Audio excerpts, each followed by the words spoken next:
Faced with a moral choice, conscience can make either a right judgment in accordance with reason and the divine law, or, on the contrary, an erroneous judgment that departs from them. Catechism of the Catholic Church, paragraph 1786.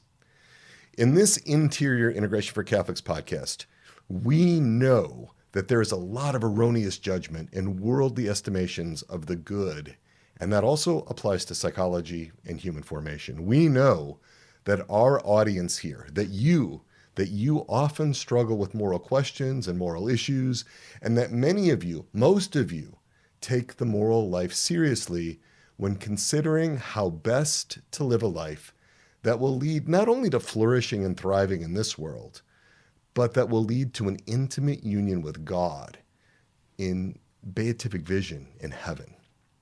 But there's often confusion along the way, as the Catechism notes in paragraph 1787.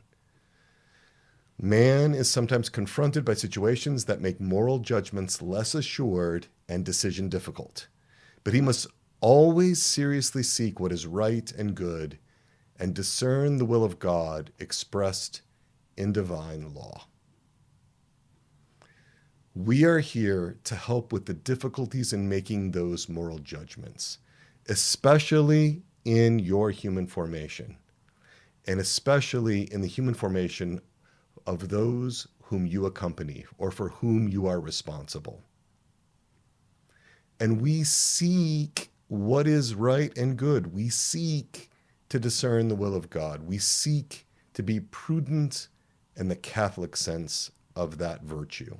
And today, I have the great honor of bringing in an entire panel together to ask, to answer some of the most common questions about internal family systems and Catholicism, questions that center on morality, discernment, prudence, to help all of you who are considering your next right steps and who are considering whether internal family systems or other parts and systems models should be part of your human formation plan.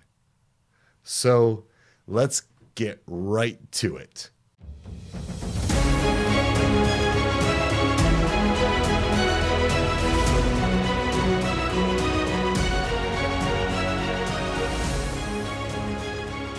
I am Dr. Peter Malinoski, also known as Dr. Peter. I am your host and guide in this Interior Integration for Catholics podcast, and I am so glad to be with you. I am a clinical psychologist, a trauma therapist, a podcaster, writer, the co-founder and president of Souls and Hearts. But most of all, I am a beloved little son of God, a passionate Catholic who wants to help you to taste and see the height and depth and breadth and warmth and the light of the love of God, especially God your Father. And also Mary your mother. God your Father, Mary your mother. These are your spiritual parents, your primary parents. I am here to help you embrace your identity as a beloved little child of God and Mary. Now, many of you know all of last year, 2025, and so much of this year in 2026, we are doing a deep dive into internal family systems, IFS, where we're examining parts work and connecting it all to Catholicism. So we're bringing in the insights from internal family systems developed by Dr. Richard Schwartz, other parts and systems models as well, and we are harmonizing these systems with the truths of the Catholic faith. And why? Why do we do this? We do this to help you live out the three loves in the two great commandments: to love God, to love your neighbor, and to love yourself. That's what this is all about. And we do this by shoring up the natural foundation for your spiritual life, your human formation. St. John Paul II said that human formation is the basis of all formation. And so we really take a hard look. That's what's unique about Souls and Hearts. That's what's unique about this podcast. This is episode 181 of the Interior Integration for Catholics podcast, and it releases on April 6th, 2026. So this is from the Catechism of the Catholic Church, paragraph 1806. Prudence is the virtue that disposes practical reason to discern our true good in every circumstance, and to choose the right means of achieving it. and this is from Proverbs 14:15. The prudent man looks where he is going. Prudence is right reason in action, writes St. Thomas Aquinas, following Aristotle. It is called the auriga virtutum, the charioteer of the virtues. It guides the other virtues by setting rule and measure. It is prudence that immediately guides the judgment of conscience. The prudent man determines and directs his conduct in accordance with this judgment. With the help of this virtue, we apply moral principles to particular cases without error and overcome doubts about the good to achieve and the evil to avoid. That's what we are doing today. And going back to St. Thomas Aquinas in the Summa Theologica, he says, it belongs to the prudent man to judge rightly. So it is such a treat today. I have 7 distinguished members of our panel today, 4 philosophers and 4 mental health professionals. Let's get started with some introductions here. Elizabeth Galanti. Elizabeth is a licensed mental health counselor in Florida who has IFS Level 3 training, and after 2 decades in the corporate world, she experienced internal family systems as a therapy client, and she fell in love with it, and IFS just rocked her world. So she pivoted, she went to grad school, she became a therapist, and she spent the last 20 years integrating IFS with the Catholic faith. You might remember her from episode 176 of this podcast titled The Catholic Catechism, IFS in Parts Work. And so it is so good to have you with us, Elizabeth. Thank you for being here. Thank you for asking me. Thank you. Father Thomas Berg is a priest of the Archdiocese of New York. He has a PhD in philosophy. He also served for 13 years as professor of moral theology and a formation advisor at St. Joseph's Seminary in Yonkers, New York. He is the co-author of Hurting in the Church, A Way Forward for Wounded Catholics. And he's also the co-author of the book Choosing Forgiveness, Unleash the Power of God's Grace. Father Tom has a particular focus on accompanying those who have experienced spiritual abuse, especially in religious life. And you might remember him from episode 179 on parts, subjectivity, values, and morals. And also the last episode, episode 180, right and wrong, conscience and Catholic parts work. And it's great to have you back, Father Tom Berg. So excited to be able to spend some more time with you. Thank you. Great to be with you. Dr. Andrea Messineo. Now, Dr. Andrea Messineo is both a philosopher and a therapist, which is why 4 + 4 can equal 7.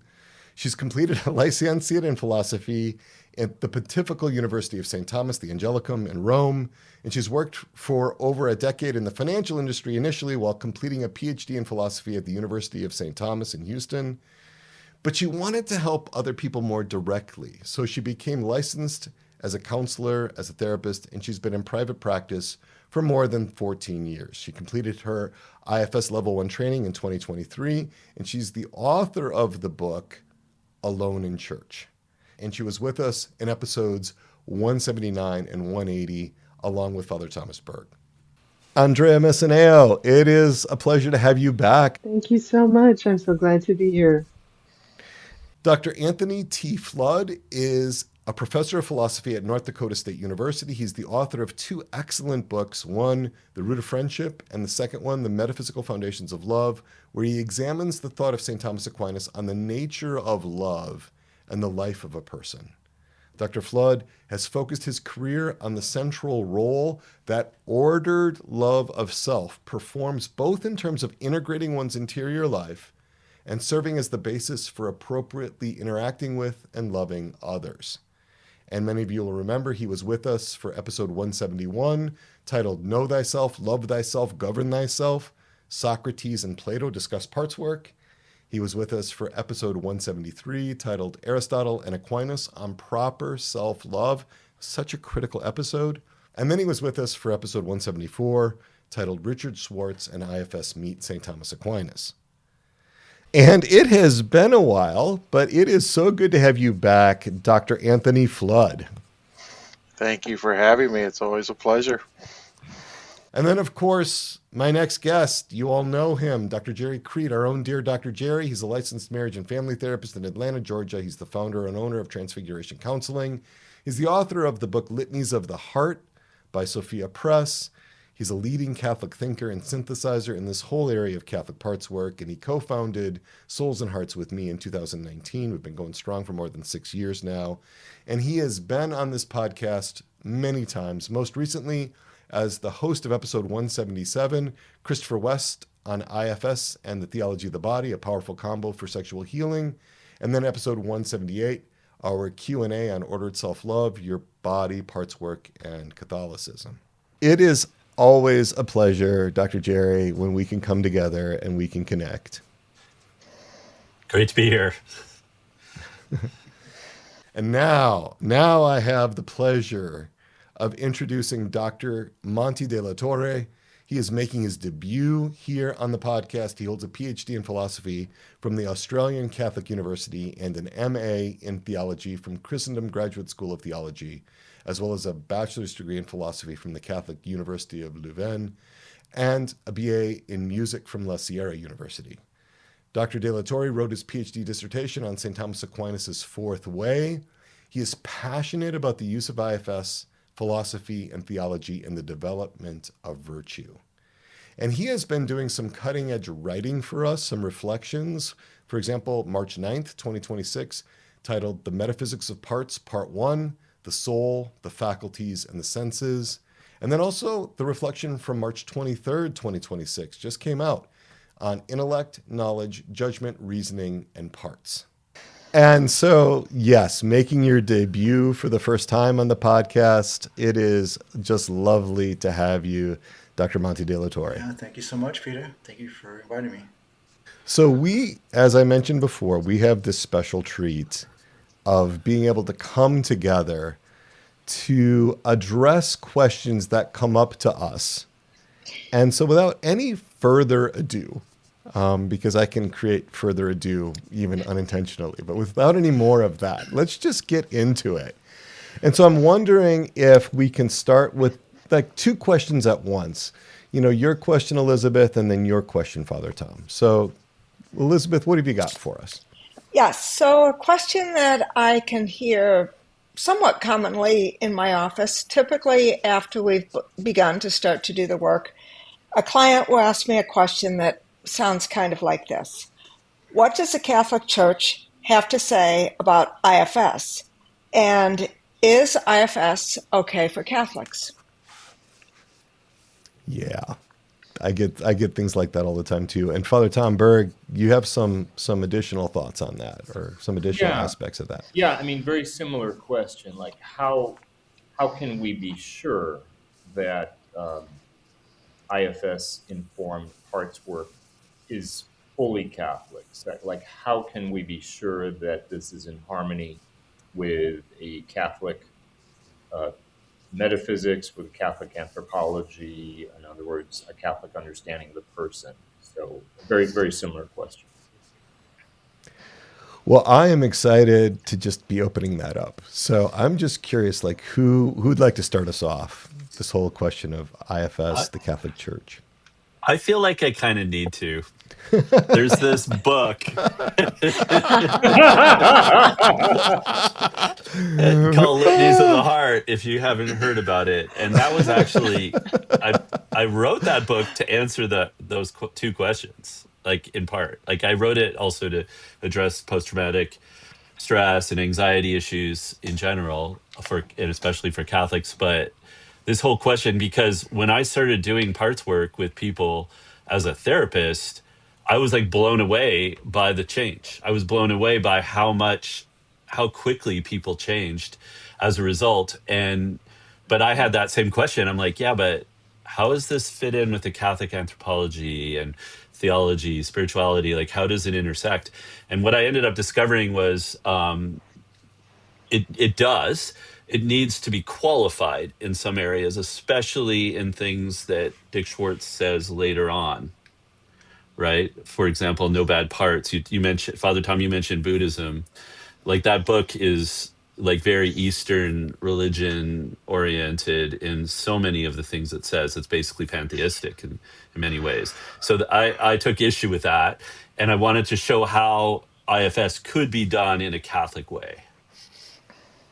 Yeah, and I mean, my sense is you've really done yeoman's work there, and you've really taken that a long way. I mean, I think, and I know too, like, Monty, if you want to jump into it, but I know you've done some reflection on metaphysics, right? About I would just say that there's more work to be done. And kind of speaking as a philosopher and a theologian, I just think we need to do a little bit more of like the step back and reflect on this kind of theologically and look at this in a, especially when we're talking about, for example, I mean, I think that one of the key issues, for example, the whole unicity of the human person versus this kind of manifold reality of inner experience of manifold parts or dimensions.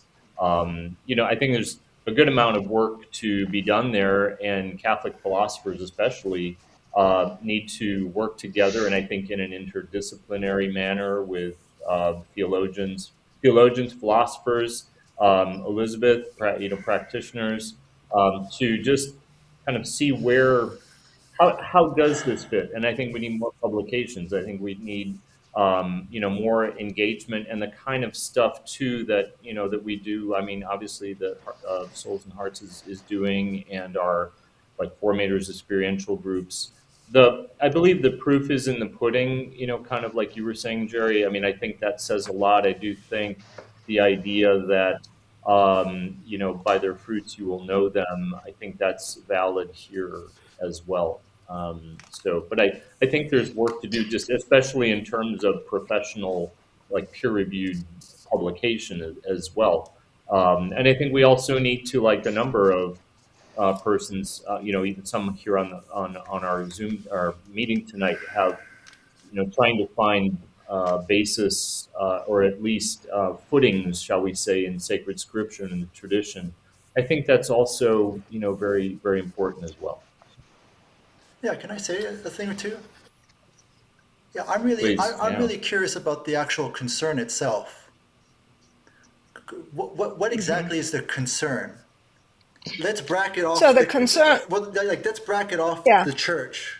Like, what's really the concern? Because I don't think it has anything to do with the church or what the church says or believes. Because even that question itself, what does the church have to say about IFS? It's almost nonsensical. Well, obviously nothing, because the church doesn't know IFS, and so it's like, well, what kind of certainty is the client after when they're confronted with Yeah. IFS? And I don't think it has anything to do with theology or philosophy or some magisterial statement from the church. Does that make sense?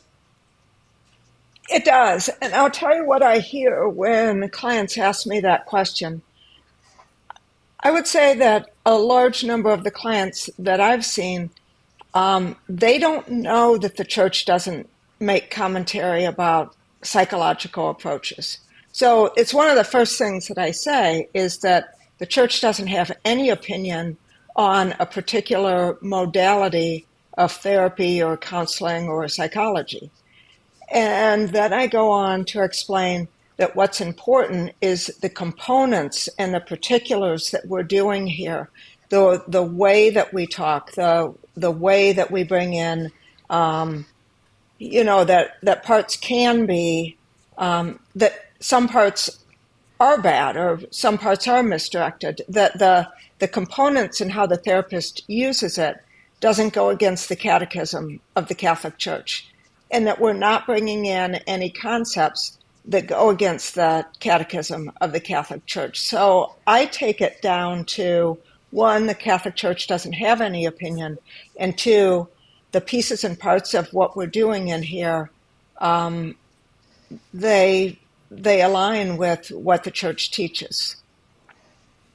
So the USCCB will not be weighing in anytime soon. Well, Exactly. that's a great short answer. Thank you.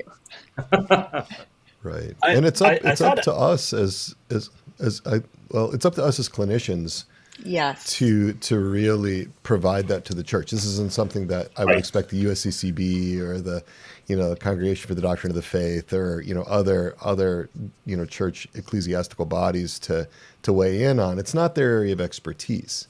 Right. So this is something that the laity really need to rise up and contribute to. So I just thought I'd throw out that two major things that I hear all the time as it relates to like a Catholic philosophy or Catholic understanding would be one is this question of self and IFS's understanding of self, and that Dick Schwartz capitalizes the S and in No Bad Parts talks about self as every individual self is just a piece of a larger self, as all capitalized self.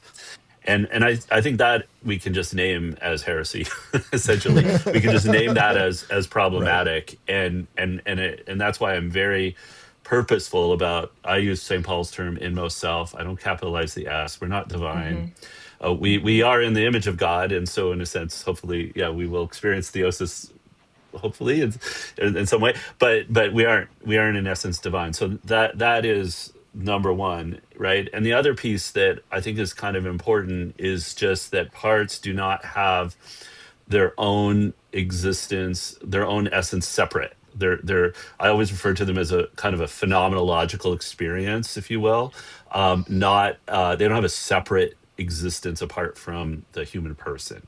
So those are, to me, those are the two biggies that need to be answered for most Catholics that are thinking about it. And that's something that we've been covering in the podcast all of 2025 last year, and then most of 2026 is we're answering those questions. We're actually trying to address this, these questions about anthropology, about metaphysics, and make sure that the way that we see IFS and the way that we adjust IFS, the way that we modify it, is to harmonize it with what we know to be true by divine revelation, what the church has given us. And I think a lot of times this question comes from, to go back to your question, Monty, it comes from worried managers. It comes from worried, the spiritual manager parts, sometimes Catholic standard bearers or others that are looking at the moral aspects of this.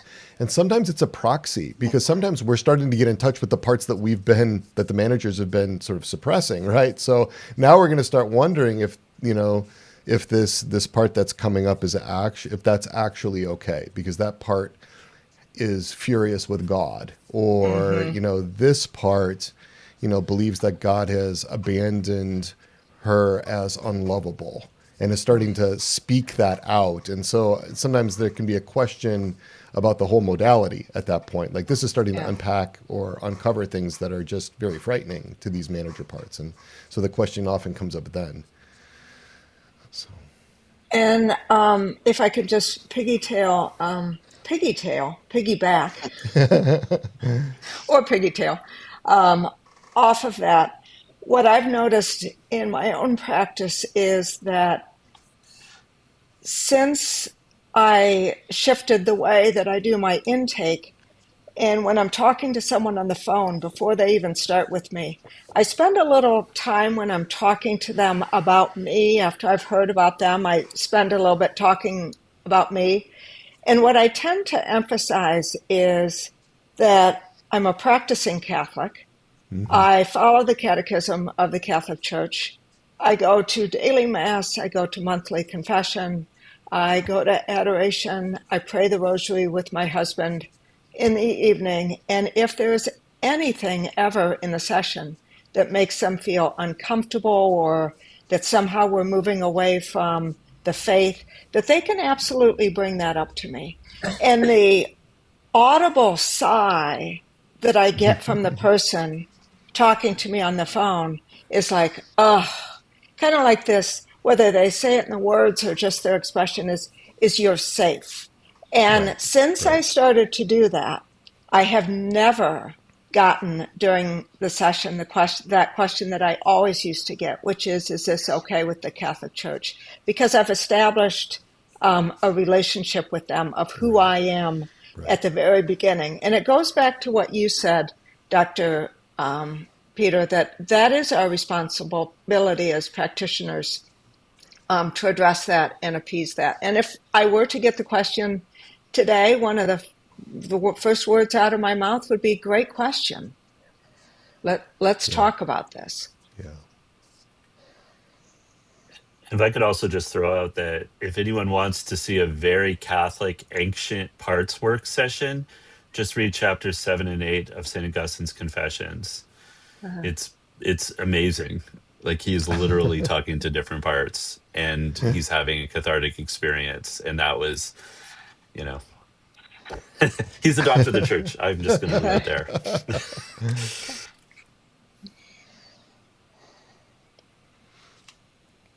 Well, that might lead us into this question that I get a lot, and that is, how can I tell if I'm connecting with a part or with a demon? How do we keep our parts work from creating vulnerabilities toward demonic influences? Like if I start to, sort of the idea is like, as I start to open this up, in my system, I'm just concerned about what I'm going to encounter. And I'm concerned that this opening up, as I turn inward and begin to connect with myself, that opening up might let demonic influences in or something like that. There's often like this very kind of spiritualized understanding. And so I just thought I'd be curious. I'm really curious to hear how, if you've come across that sort of thing and your ideas about that and possibilities of responding to that. Yeah, Monty, go ahead. Yeah, as soon as the question brought up the podcast, the IFS Talks podcast, when they interviewed Bob Faulkner. Mm-hmm. Very fascinating. They interviewed him twice. The very first one that they interviewed him with, and he specializes in unattached burdens. So this very topic. And his advice was always assume it's a part. Always assume it's a part. Always assume it's a part. And even then, always assume it's a part until you're absolutely certain that what you're experiencing really doesn't seem to be coming from the person's system and really wants to see that person just burn. What's really fascinating too is how he actually deals with that part, because he's a kind of pseudo naturalistic exorcist. It's kind of interesting, but that's aside from this point. So I think, right, at least to begin to answer the question, I think, in my opinion, assume it's always a part first and foremost, unless it comes to a point where it's safe to assume that this is no longer something from within their system. It just keeps attacking, and in such a way that it really does not seem to have the best or any kind of good interest of the individual in mind at all. And maybe even your own internal sense starts to pick that up as well. Like there's something frightening that's taking place here. And that might be a good indication that this is coming from something exterior to the individual's own individual psychodynamic. Mm-hmm. Mm-hmm. And I think those are two really important criteria, Monty. First, that the part doesn't seem to be part of the internal system at all, and that it doesn't seem to have any positive intent for the client. And that takes so much teasing out, right? Because as Dr. Peter was mentioning, there are parts that present very scary, very aggressive, as you said, angry at God, rageful, self-harming.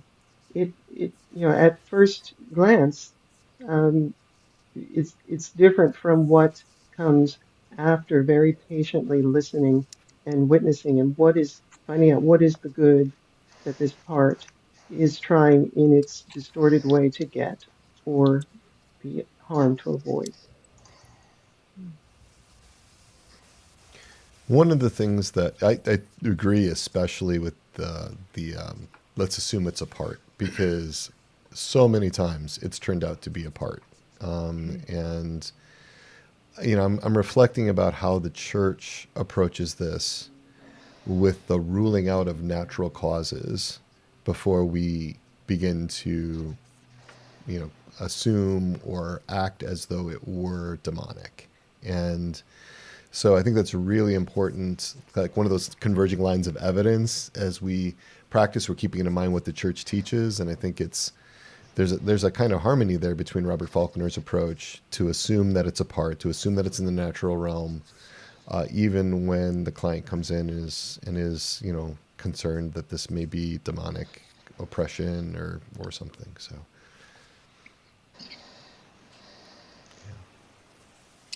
And if I can add to that as well, because part of that question that you asked, Dr. Peter, was, is this going to open me up to demonic influence? And what I've said back to my clients is it's exactly the opposite, actually, because this work gets to that deeper level. It gets to the vulnerabilities that have been there for a long time so that we can see them, we can hear them, we can love them, and we can heal them. And then when that happens, behaviors also then start to change, which also have the possibility of opening us up to demonic attacks. Those behaviors are also healed and they diminish. So actually, an aspect of this work is it reduces, it makes us better and more sound and more joyful and more able to live a better, more fulfilling life. And at the same time, it gives us, in a way, it gives us a safeguard against those demonic influences. Yeah.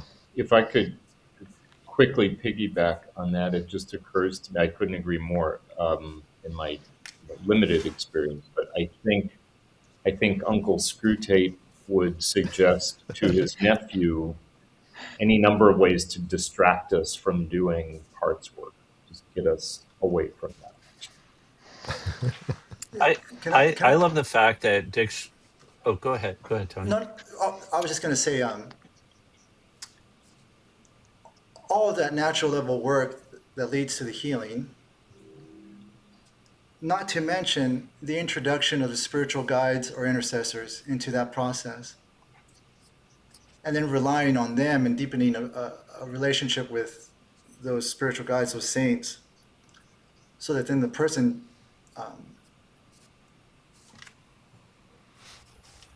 develops a greater increase in the kind of defense system against any spiritual attack in a very healthy way by relying on friendships with those saints instead of relying on this manual book of exorcism prayers that somehow magically is just going to take care of all of my internal problems.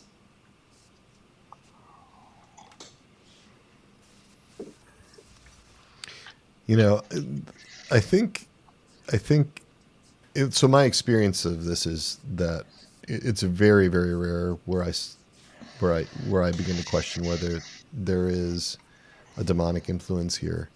Mm-hmm. But to go to that question of, opening up, when in the very few cases, really only 2 cases in which I think there might have been some real authentic demonic influence, it looked like the demon was attempting to connect with the most alienated parts of the person. And that even the word, diabolos in Greek means like the scatterer or the disperser. So it makes sense that, that when I have encountered parts that have been either condemned as demons by other parts or who have believed that they were demons, it's because somebody else told them that they were demons. They were demonized. And they came to believe that about themselves. They took that on as an identity when it was the furthest thing from the truth, and they just didn't know better. So even if a part were to say, I am a demon, that isn't grounds to just automatically assume that you're dealing with something that's demonic.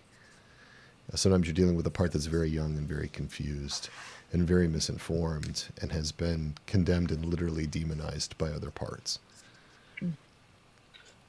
What's remarkable too is that when Dick Schwartz was discovering basically IFS method, that he encountered this, the self, right, and as compassionate and calm and creative and all of that, and I believe he accidentally stumbled upon the image of God in each of those people he was working with. And so when we are helping a person connect with self, through the unblending and everything else, we're actually helping them connect with their inmost self, which is their deepest spiritual center, which is that deepest core place where they connect with God. You couldn't go anywhere more sacred than that in the human person. And demons will flee from that, and they can't. They have no, in my mind anyway, they don't have any hold on that. And there's a I think there's a bit of a corollary, like with contemplative prayer, right? Like when we look inward in IFS, we are looking inside. We are doing, we're also trying to connect with God, obviously in contemplative prayer, but we're looking inward. We're looking in and discovering the beauty that God created within us. It's and it would have to be an exceptional circumstance to encounter a demon when you do that. In my view, I've not encountered it, to be honest, in the work I've done.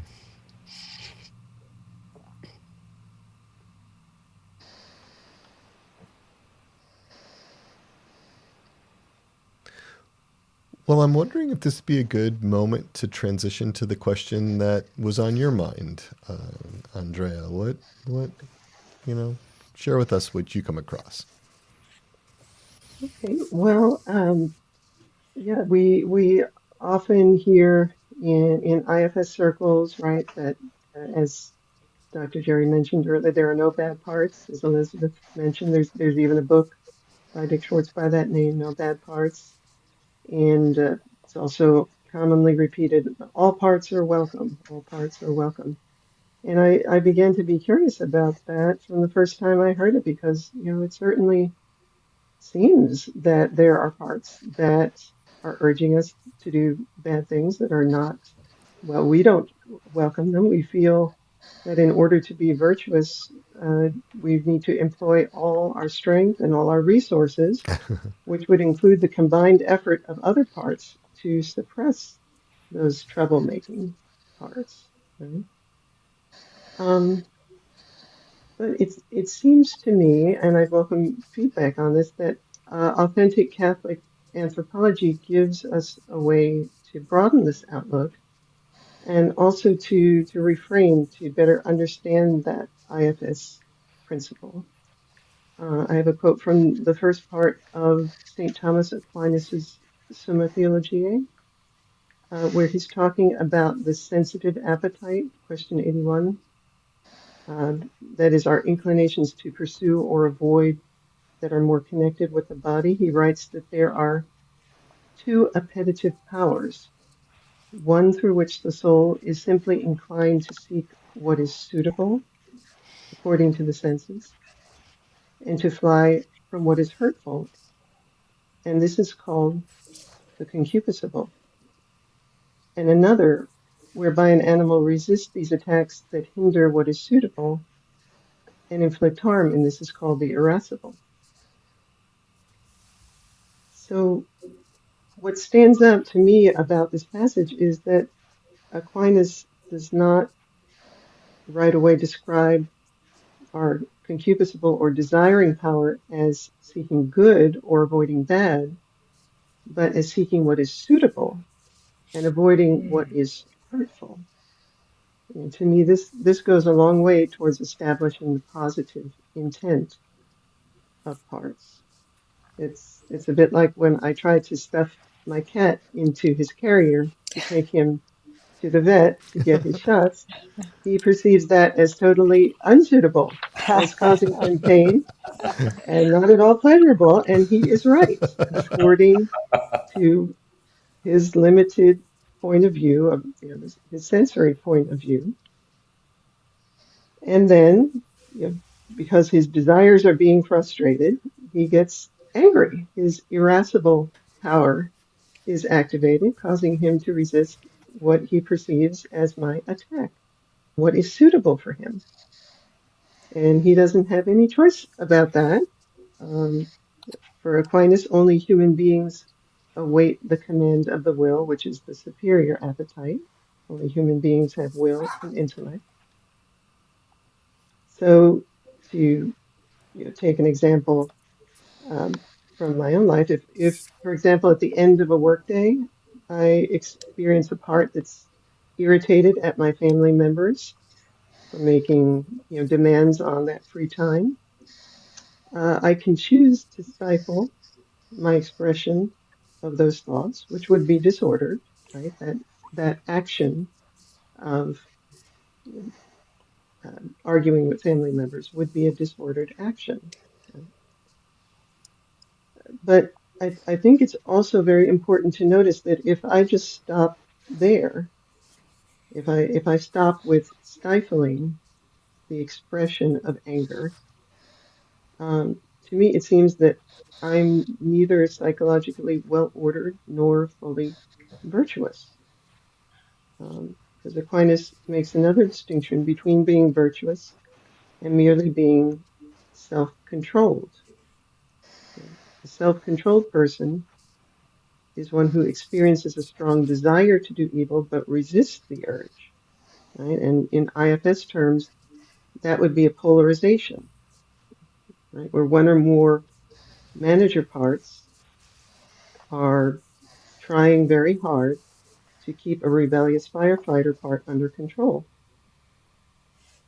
So in order to move towards virtue, in which our parts' desires are brought under the guidance of reason, they desire in accordance with reason, we need to become self-led. And this happens not through suppressing or repressing parts, but through our innermost self actually entering into dialogue with and witnessing and ministering to parts. Right? I think So, this question of bad parts is a global moral attribution given from one part to another part. Like that part's just bad. That's just like bad. And you can almost hear how young that assessment is. You know, like how a 3-year-old might call another 3-year-old bad. That he's a bad boy, you know, kind of thing. And, you know, and other parts might understand at some level that, yes, there's ontological goodness in parts, but, you know, given that they're, you know, part of the creation of the human person. But yeah, there's a moral sort of qualifier that's put on there. mhm, Yeah. And I'll jump in real quick. You know, another way of thinking about Aquinas on this is Aquinas thinks we have the identical soul and parts in the Garden of Eden as we do now. There's no change. I mean, it's not as if we acquire bad parts after the fall. Human nature gets wounded, and so disorders can come in, but those disorders are not reducible to ontologically bad things within the person. So it is a matter of the rebellious. I like that word there. I mean, there can be appetites that grow too strong and try to override reason, and there can be warring, there can be conflict, but at no point is there anything that's ontologically bad, because there can't be for Aquinas, and I think the Catholic tradition as a whole on that point. And so it's just a matter of restoring the proper order that was meant to be there from the outset. mhm. Yeah, thank you. Anthony, could I add a quick, Anthony, could you say, look at it in terms of Yeah, degrees, I mean, degrees of goodness and I'm speaking or lack Aquinas thereof? here language, but for Aquinas, the goodness is going to be indexed to virtue. That virtue is simply going to be those habits that fully perfect the powers in question. And when I did the sessions back in August, you know, I talked about, I think it's fair. I don't think there's any harm in when Aquinas talks about powers and abilities. I think we can talk about those in terms of parts. I nuanced that a bit. I think the best way to actually look at Aquinas's picture with IFS is through the cogitative power in Aquinas. That through experience, we have associations that we form in relation to different aspects, and those things, for not in a literal way, but they sort of take a life of their own, and they're part of us as we go forward. And I think if Aquinas was looking at this, I would say I think that's what he would say. He'd say, yeah, this is all right. It's different parts are reducible to how the powers interact with the cogitative power and experience. But virtues are going to be those habits that enable all of our parts to function as well as possible. And so presumably in the Garden of Eden, we would have perfect virtue because everything is naturally ordered. We have original justice, as Aquinas would call it. The fall takes away original justice, leads that disorder, and then as we cultivate virtue both naturally and supernaturally, we're restoring the order that would have been there in a pristine state. And so, yeah, there are degrees of goodness. But remember, for Aquinas and I think the Catholic tradition, goodness is simply another way of talking about being. Being and goodness are interchangeable. The more being you have, the more goodness you have. The more goodness you have, the more being you have, because they're coextensive terms. So you're just becoming more realized, more actualized as a person. It would just be the shorthand way of what we mean by better than, right, or more good than. You're living a fuller life. I don't know if that answers your question, Monty. If there was but yeah.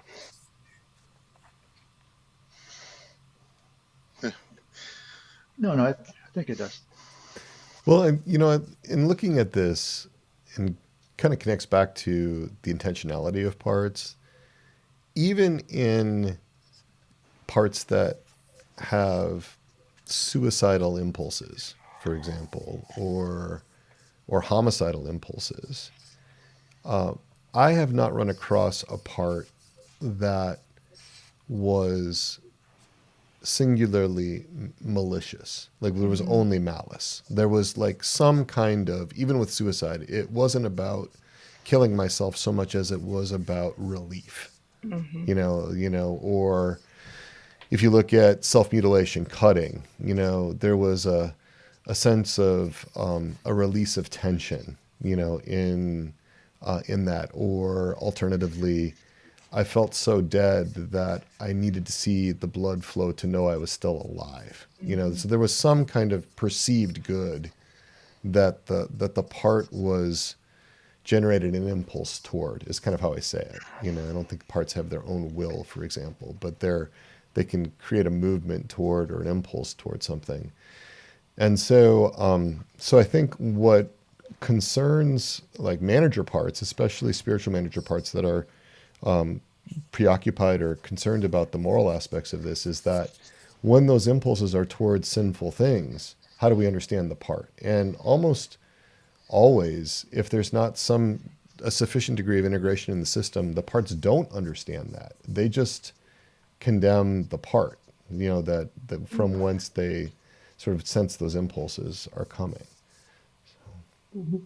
And if I could just add to what you're saying, Dr. Peter, that yes, and I chose a passage that highlighted anger in particular, because anger tends to be a very disfavored or suppressed emotion. But as we dialogue with parts that are showing anger, I find that the goods that they are trying to get for us are really genuine.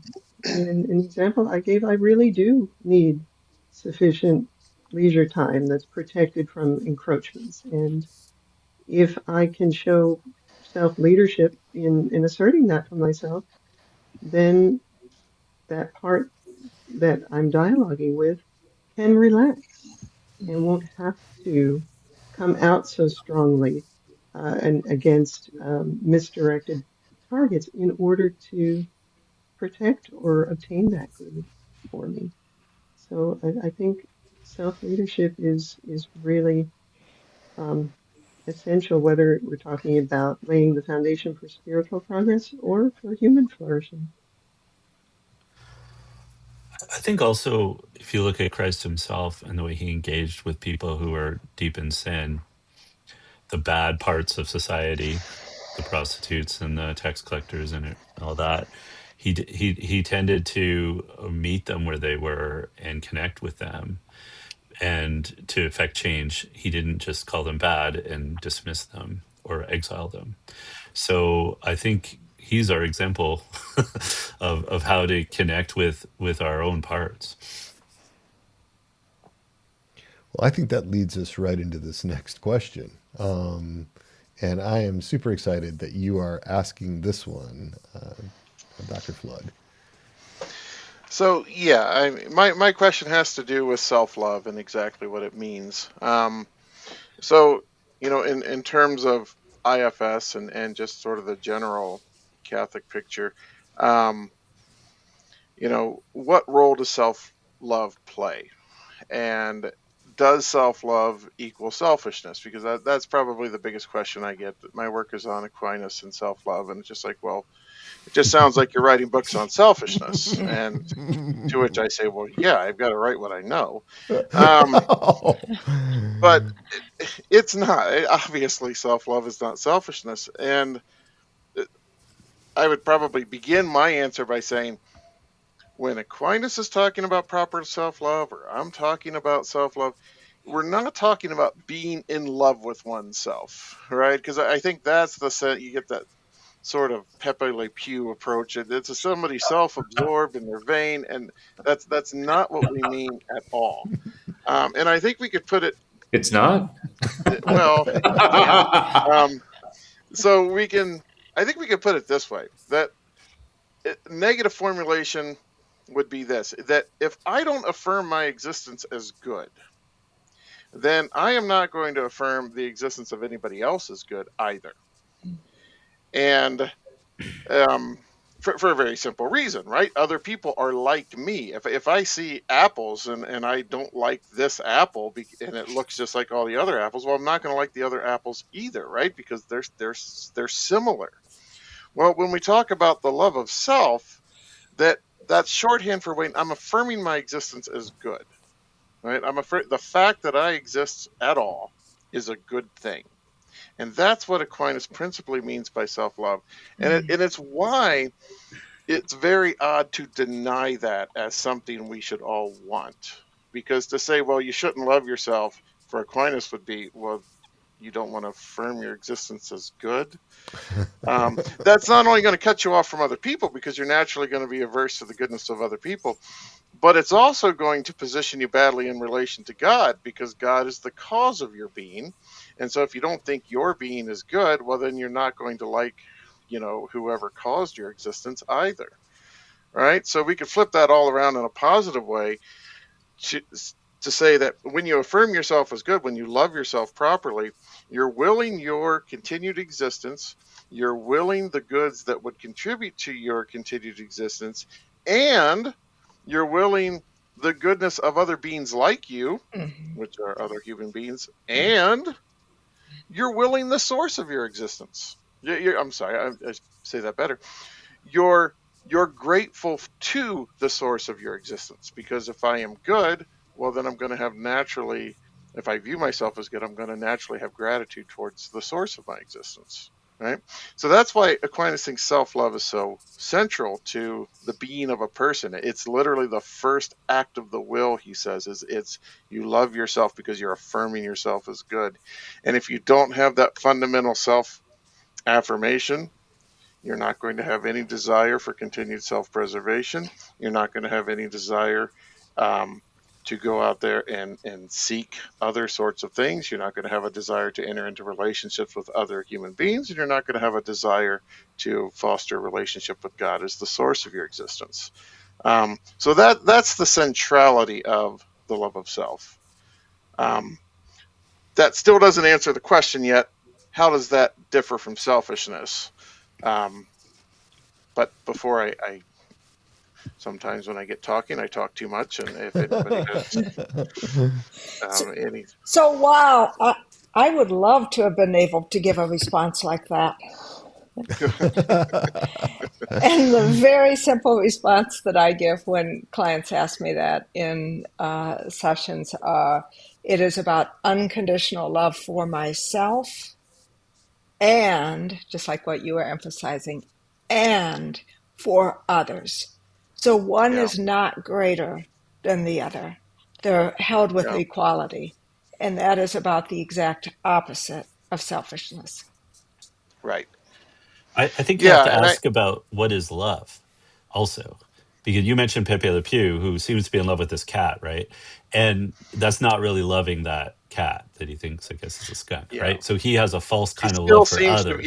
he still seems to be in love with himself, which does what? It positions him in relation to the cat as something that's going to gratify him. So he can Mm, relate to that cat only as a means to his own pleasure versus something that's truly like him.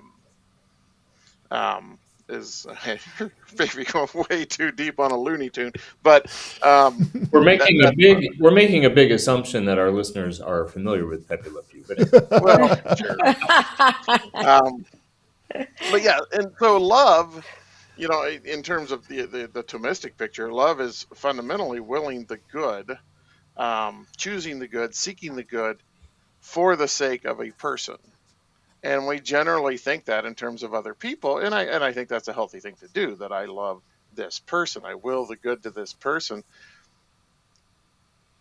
but we don't realize maybe as clearly that that's what we're doing in relation to ourselves. Anytime we will our continued existence. Anytime we do something for ourselves, even eating dinner, we're loving ourselves because we're willing the goods, these goods that will enable our physiological state to continue functioning so that we can survive, and so on and so forth with everything else. Um, Selfishness versus, Aquinas doesn't use the word selfish. He just calls it wicked self love, or disordered self love, or inordinate self love. And that would be willing goods to yourself, but minimally you're doing them at the expense of the goodness of other people. And maybe in those really bad days, you're literally doing it to spite other people, right? I mean, that would be at the extreme where I'm not merely indifferent to the goodness of others. I'm literally trying to act in spite of their goodness. But here's where I know I'm going to do more philosophy than anybody probably wants, but for Aquinas, and that's all I know how to do. But um, I love it. Aquinas' structure here, and what's interesting, and I didn't talk about this with when I previously talked, Peter, but I think it actually fits well. When Aquinas is talking about the difference between proper self love in relation to others and wicked self love, he uses the terminology of part whole. But this is in relation to the individual person, to the common good. He says we each individual is part of society. I mean, first we're part of a family, and then we're part of a community, and then we're ultimately part of the universe as a whole. And because of that, our goodness is inextricably linked to this larger thing, this greater good. And that's why we feel these natural obligations toward others, toward doing other things. It's not because it's in contradistinction to my own well being, it's because my well being is nested in as part of this larger whole, right? So the idea would be, and he'll even talk about military service, that you're willing to sacrifice your life for the sake of the protection of your family and community. And that's a perfectly reasonable thing to do, because you're not acting against your good when you do it, because your good as an individual is nested in that good of that society. But what I think is interesting is you can back that up, and you can, instead of talking about it merely in terms of the individual as part of a whole, you can talk about the different powers and abilities of the person as a part of that person, and you have that same relationship. That there's no thing in you, there's no part of you that by itself has hegemony over the role of goodness, right? There is no part of you that is the good and everything else. Rather, it's each part has a goodness or proper functioning that's nested in the good of the person as a whole. And that's why when willing goods to oneself, you have to will goods in a way that's respectful of all of you, not just some of you. And he'll even talk about, you could devote too much time to prayer. Um, if I'm a father and my duties and state of life is I have to, help my kids, going off and doing 4 hours of adoration may be a circumstantially bad thing to do.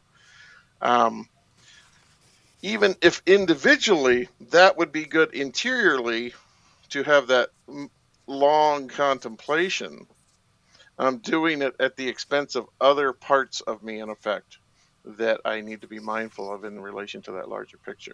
So, in other words, the parts of you in relation to others, those actually are always making reference to these different aspects of yourself in relation to interior integration.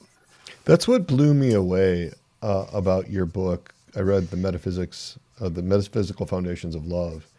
When you wrote that, according to Aquinas, the way that we love ourselves is the template by which we'll love others. And Right. when I read that, I was like, oh wow, that was like totally mind blowing for me. So Yeah, that's one of his favorite little expressions, that the love for self is the model for how you love others, for good or for bad.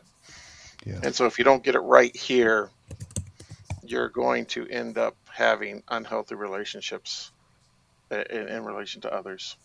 So this emphasis on self love and this emphasis on proper self governance, this isn't just about getting our own house in order. This is also like the means by which we can actually carry out the second great commandment to love our neighbor as ourselves. Correct. So Yes. Like when you're talking about the part and the whole and the nested in society, like all I could hear you was saying Aquinas supports systems theory and the idea that we're a system and we all, whatever we do is affecting everybody else in that system. Even if we may think we're doing a good, we could be doing something that harms the system. So I loved what you had to say there. Yeah.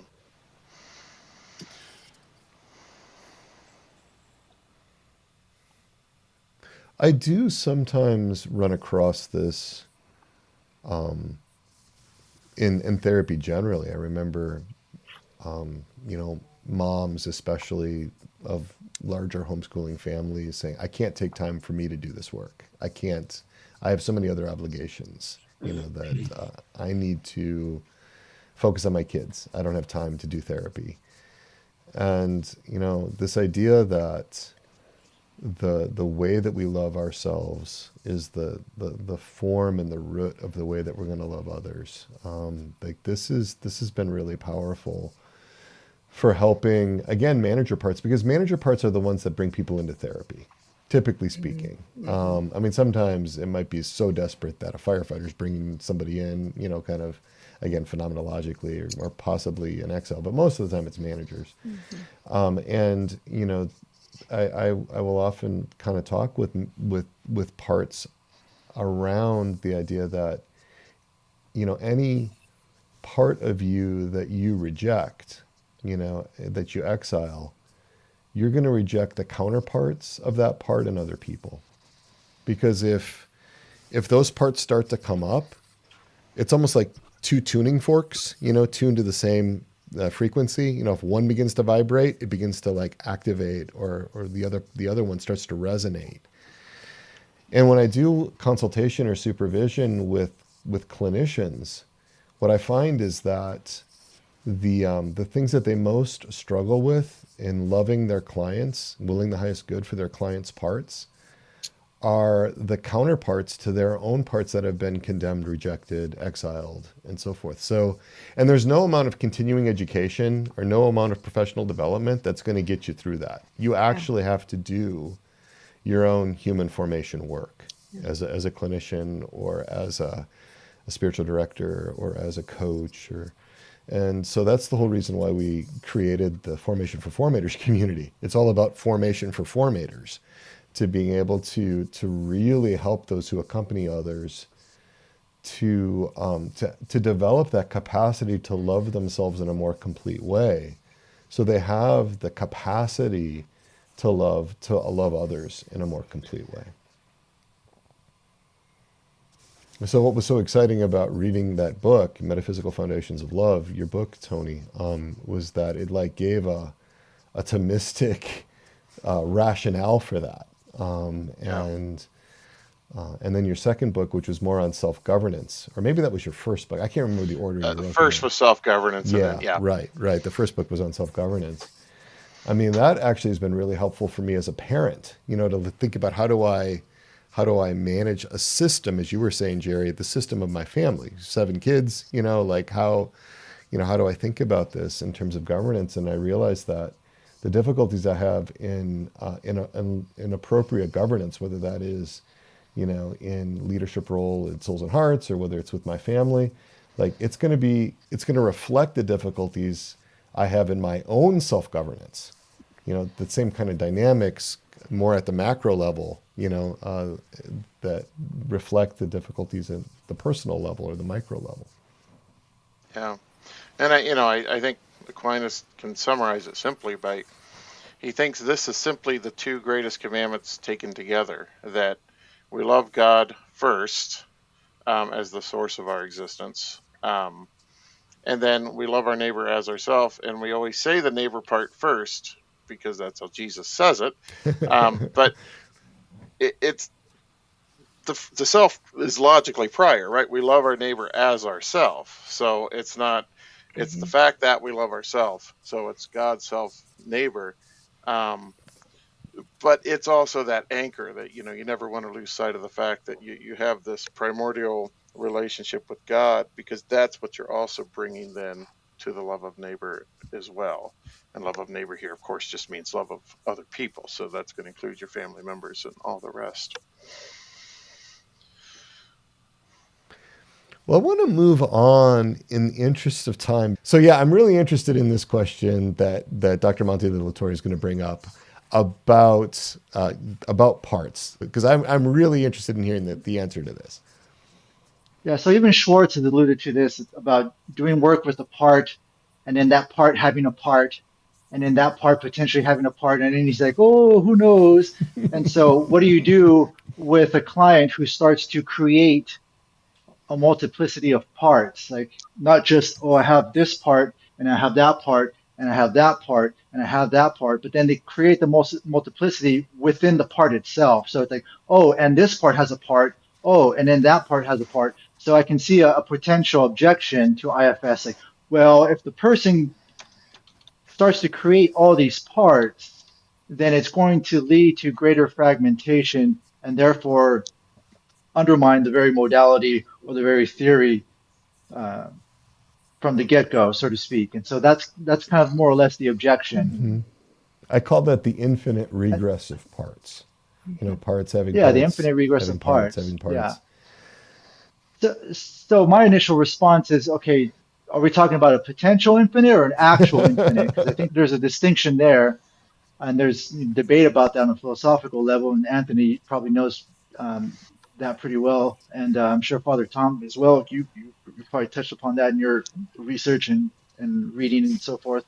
Um, but two things that came to mind, and one to what you said, Peter, in response to that in the email was, it seems like the person can only sustain so much like, multiplicity within themselves, and so at some point, it doesn't seem like it really is feasible or possible to have to only have a certain number of parts that can manifest at the very least at once or over a certain period of time without causing serious damage to the individual. And I don't think it's I don't think, and correct me if I'm wrong, if this is what you were implying, that it's in the power of the individual to undermine themselves on a psychological level in that way. It seems like it's overly too sophisticated. So that was one thing.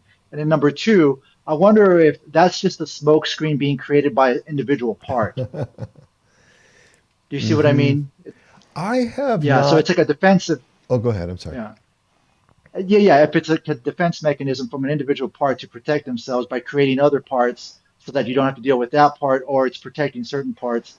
And then what was the third? Just the third point was, do we actually see that in practice?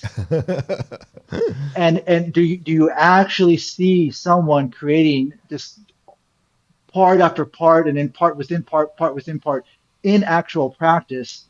and then to the point where it starts to actually undermine the very practice of the therapeutic modality. It doesn't seem like there's some rampant case of this going on.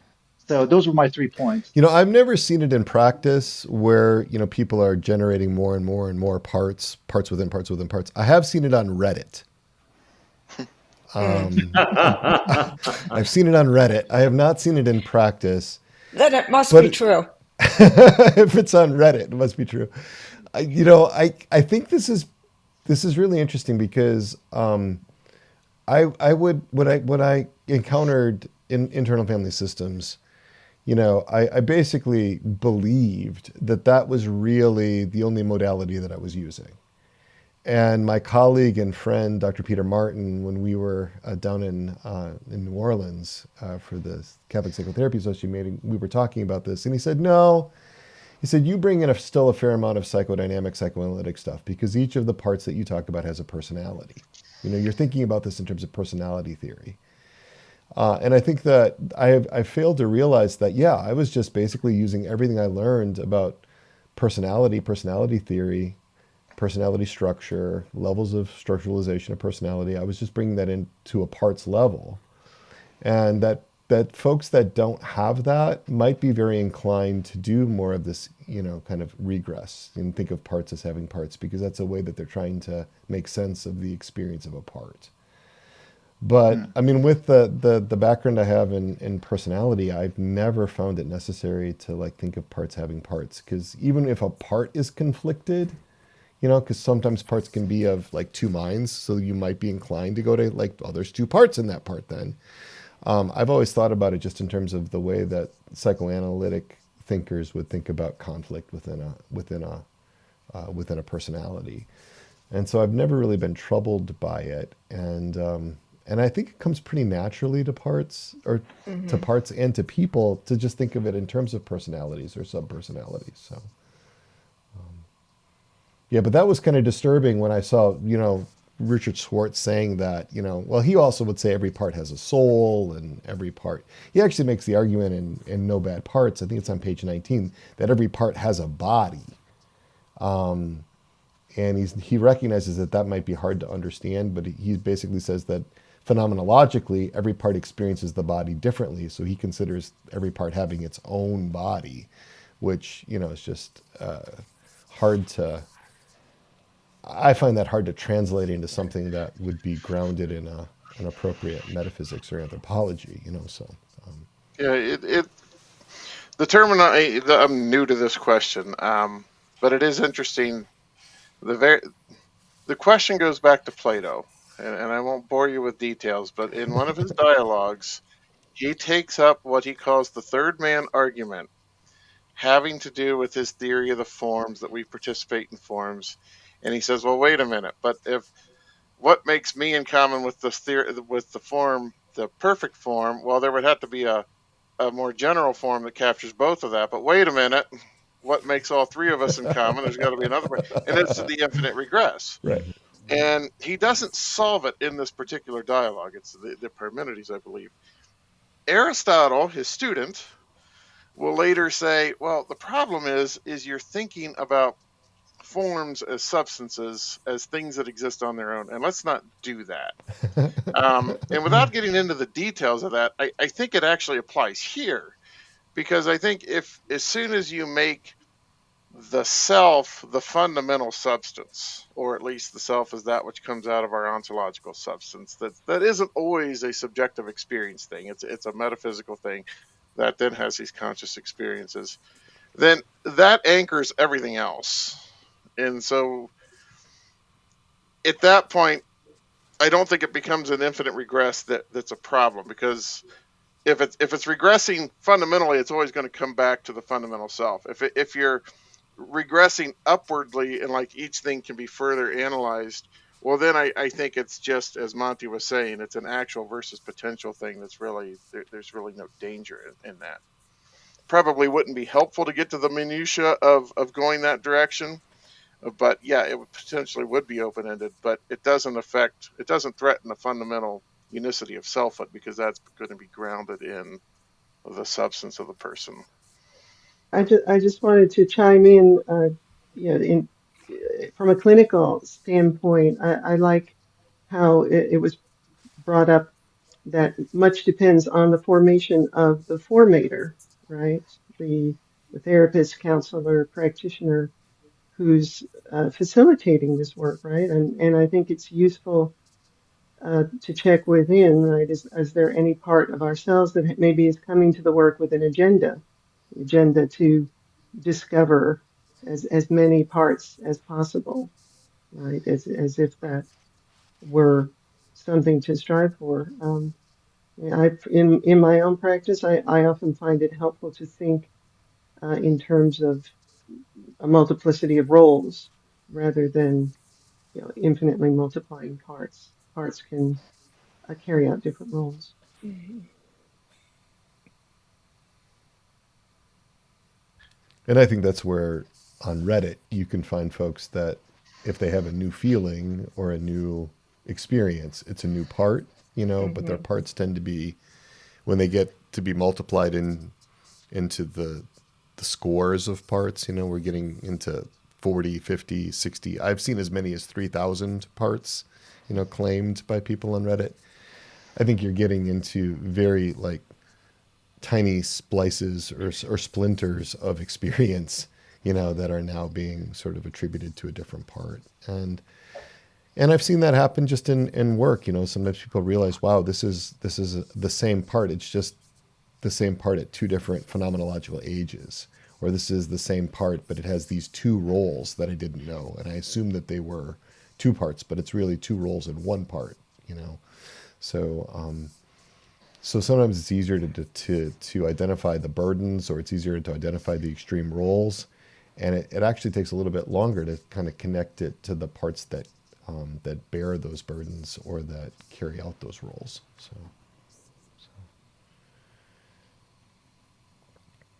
well, I'm Uh, kind of want to can jump I to just this. throw Oh, out? go ahead, Can I Gerry. just Yeah, throw you out got something something. on that? Like, Yeah. just I would just say that the human person is not a collection of parts. And you start to, it almost feels like that's what's happening. Like you're just analyzing yourself to death, finding this infinite regression of parts. And I think that I would say the human person at at a maybe a more core level is the inmost self, right? Like that's we're created in God's image, and that kind of best reflects that it isn't a part; it is sort of central. And I think that so it's rather a horrific thought to me that every part has a self and goes on and on, because it really does destroy the unity of the human person. Because even though we're talking about multiplicity and intermultiplicity, a very Catholic notion is that we're a unity, We're and unity. Yeah. we've lost that, completely lose that sense of a unity. And that what unites us, I think, is our innermost self, our the Mhm. fact that God has created us uniquely and also in his image, and all of our parts need to unite around that, right? And then we feel whole, we feel in harmony, we feel half, we flourish that way, right? And so this exercise of exploring millions of parts and selves within parts is in my mind unhealthy. So that would be Yeah. my I think perspective it on it. happens. I think it happens when there is a lot of excitement in parts about just discovering the whole idea of parts. And there can be this huge emphasis on multiplicity and this huge emphasis on the fact that there are these diverse parts and they're in relationship with each other. And that can be really compelling because it's got so much explanatory power to help us understand what's going on inside that I think for a while, both clients and sometimes clinicians can lose track of the essential unity of the human person as well. So that it's sort of multiplicity at the expense of unity rather than multiplicity and unity complementing and supporting each other. So yeah. If I may just add something to both what you said, Peter and Gerry, I think that's also what I'm trying to show in these four-part series Hmm. that I wrote, is that there is a metaphysical reality behind these parts, but nevertheless, they cannot exist without the substance. And so always remember there's a single substance there, and it's you. And kind of like I've spoken to Peter Martin about this, it's kind of like in the movie The Sixth Sense, where if you've seen the movie The I Sixth have Sense with, not. Yeah. oh, Haley I'm going to Joel spoil it Billy for you. Willis, Bruce Willis, and Haley Bruce Joel Willis. Any, Osment. anyway, it's that there's a moment in the movie where someone realizes that it's all coming from them, basically. Yeah, it's like they're multiple personality disorder, whatever. It's like, oh no, I'm the one that's been creating this, and so I think that's important for the client to recognize. It's like, yeah, these parts have a real kind of existence, but nevertheless, it's all you. In a certain respect, it's like this is still all like about you. It's all coming from you. These aren't other substances that are kind of controlling you like some kind of marionette puppet. It's like it's still you Right. in this, and I think it's part of it's getting them to recognize both the one and the many within the emphasis of the one being a single substance, made in the image from God, etc., etc. Well, yeah, and it was really helpful to me when this is the earlier series that you wrote a while back when you discussed how parts have accidental form but not substantial form. That really was That's helpful for me to sort of to be able to understand this because there are so many folks that do have some kind of philosophical or theological training. A lot of Thomists that get interested in this, but they really want to know like can this be squared? Because yeah, if you go on YouTube and you look up IFS, you can find all sorts of sort of interpretations, all sorts of anthropologies, as we were kind of talking about at the beginning. So, but I wanted to go to your question, Gerry. Yeah, just to kind of bring this home with this question you had. Yeah. So my question is, how does the Catholic understanding of conscience relate to parts in IFS? Right. Specifically, are there parts that take on functions of the conscience? And how do we distinguish a well-formed conscience from a part who merely performs the function of conscience? And I don't know. I don't. I could say more. I suppose. Like I do kind of want to just hear people's thoughts primarily, than give my own. But like especially like working with people with scrupulosity issues and so on. Hmm. Like they have what seems to me manager parts that are performing the role of hyper conscience. And my own thought, I'd love to hear from the philosophers, especially too, like would be the innermost self is like the heart of hearts, if you will, within us is kind of the conscience. It's like it's the it wants the good. It wants it knows good and evil. It has a sense of what is wrong innately. And so that would be in my mind, the truer conscience. And so anyway, I'll throw that out. Can I jump in just 2 cents because I think we talked about this, Peter, in a previous. Right. Right. If so, I've said, I think I said last time, and kind of using Thomas's understanding of conscience primarily as a judgment of prudential judgment imbued with the virtue of prudence, but I think it's an agreement there with kind of what Gerry's saying. I think it's the the innermost self is best placed to really kind of get in touch and formulate that judgment. So I mean, I think it's the innermost self that's best disposed to grasp a genuine judgment of conscience. And yes, I mean, hard agree. There's, I think, all kinds of parts that want to play that role. I think that's definitely at the heart of scrupulosity. I've also noticed, I think, in my own inner work, like so, a self like part also that wants to play that role. Yeah. I mean, and I think again that's out of a sense of trying to protect, Hmm. trying to keep things Right.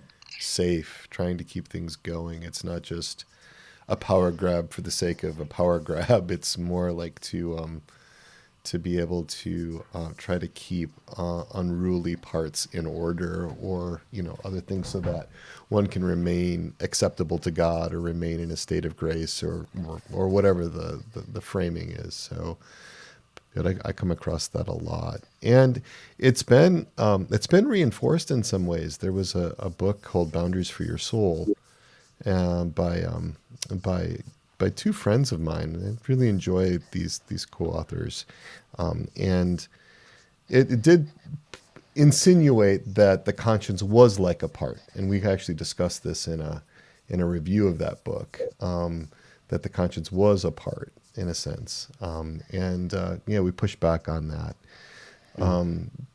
because I think it's not a single faculty, or it's not a single. It wouldn't be a single part.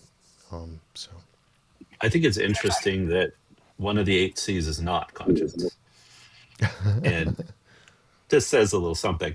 But maybe conscience relates to kind of calm clarity, whereas a part that is acting like like the conscience might be showing up as shame flooding and threatened and harsh and rigid and urgent, and that might be a way of distinguishing.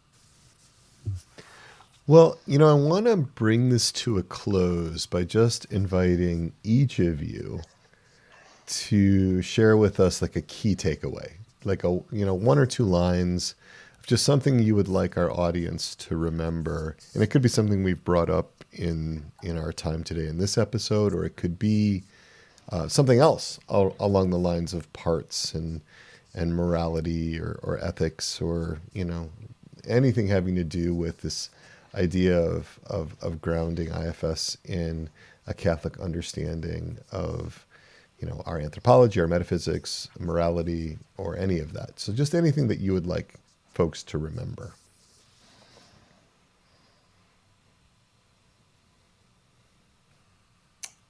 I think I'm moved to just keep working on this again, kind of with that those parts of me that are very philosophically curious, and I still want to keep thinking about this, with Aquinas, and love the work that some of you've done, and Tony, I look forward to reading your book, and I do want to kind of keep playing with this sort of at an intellectual level. And I think that does a lot of good, and to do that kind of in an interdisciplinary way, and to keep doing things like this. But I also know that when the day's done, that work has to be anchored in my own inner work. I mean, I honestly, I don't watch that many YouTube videos. Maybe I should, but I mean, what I learn about IFS primarily comes from my own inner work, and then work that I've done, kind of experientially with other colleagues and friends. And so, yeah, I'm just kind of energized to keep doing that. So thank you, Peter, for making a forum like this happen, and it'd be really fun to even to keep doing this again.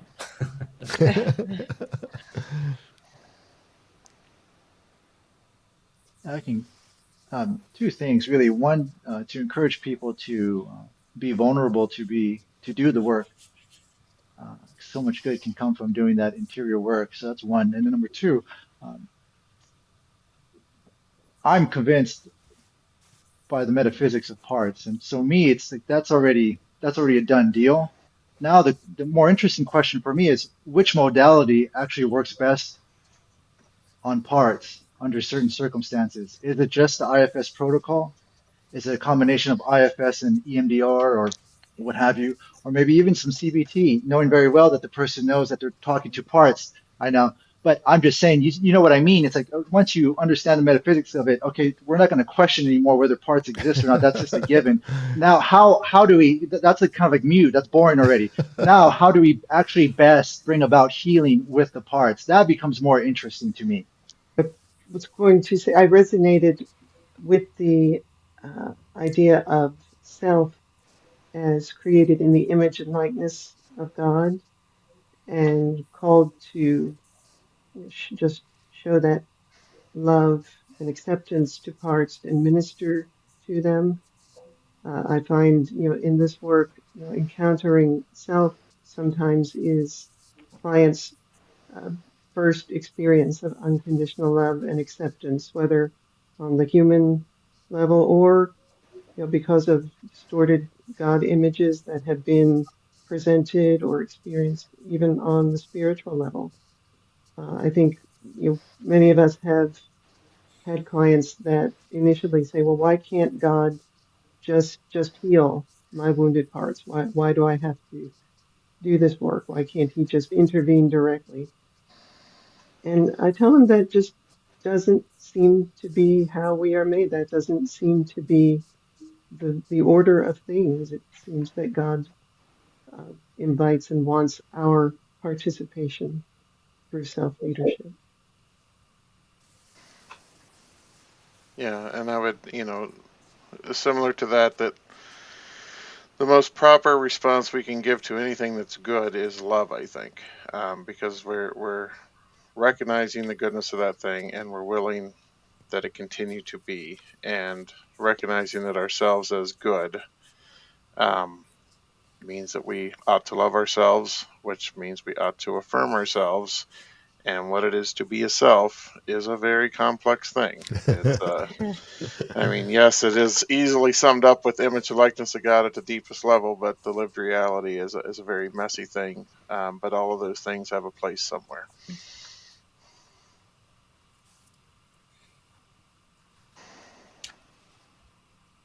If I'll just throw out, I'll take this like opportunity to just respond really, really quickly to what Monty said about modalities, because and what modalities to use with parts.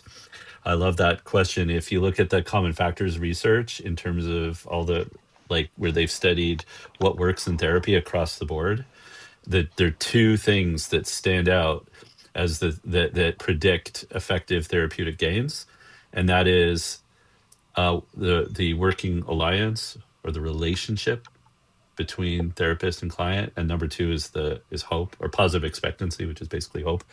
And so the number one thing is that relationship. So the number one thing in terms of relating to your parts is going to be the inmost self connecting to the part, and that relationship is going to be a predictor of healing and growth and success more than whether you were going to bow to using CBT or some other method.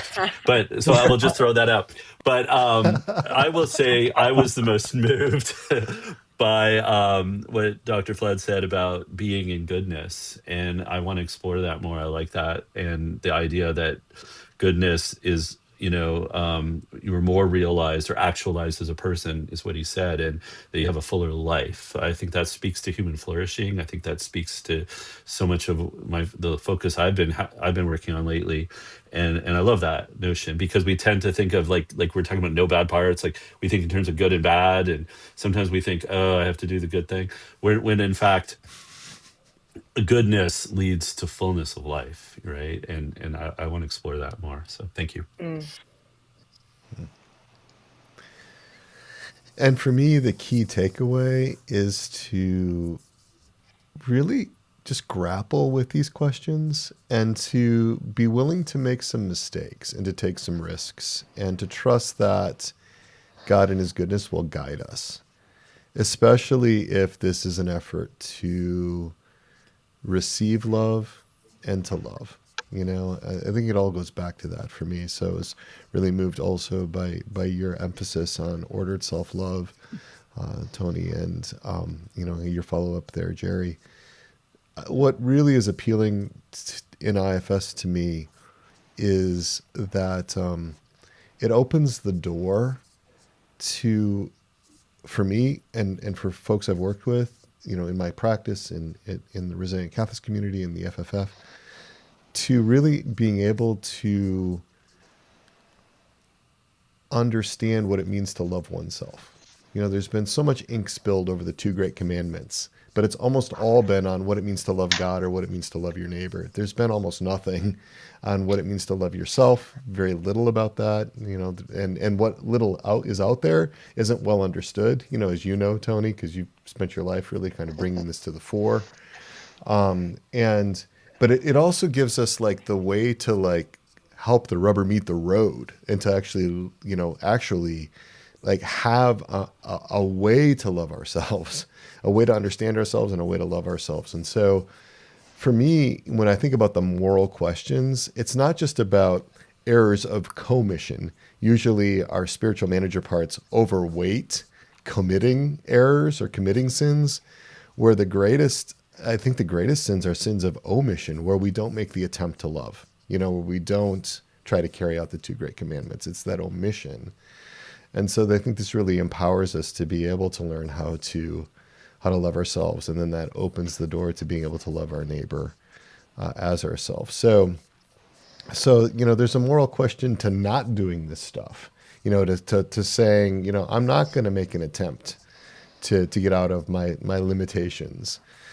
So just my takeaway is to try something, let's see if we can stretch ourselves and get outside our box and find ways, whether it's IFS or whether it's some other way of understanding your experience, that you actually be stretching to be able to do that and not just stay in the same place. So if you really like this episode, let us know. Give us a written review on Apple Podcasts. We haven't gotten any written reviews, like word reviews, since 2024. So we'd love to get some more reviews on Apple Podcasts, on Spotify. Subscribe to us wherever you get your podcasts. You can join the conversation on our YouTube channel at Interior Integration, 4, Catholics, Interior Integration for Catholics.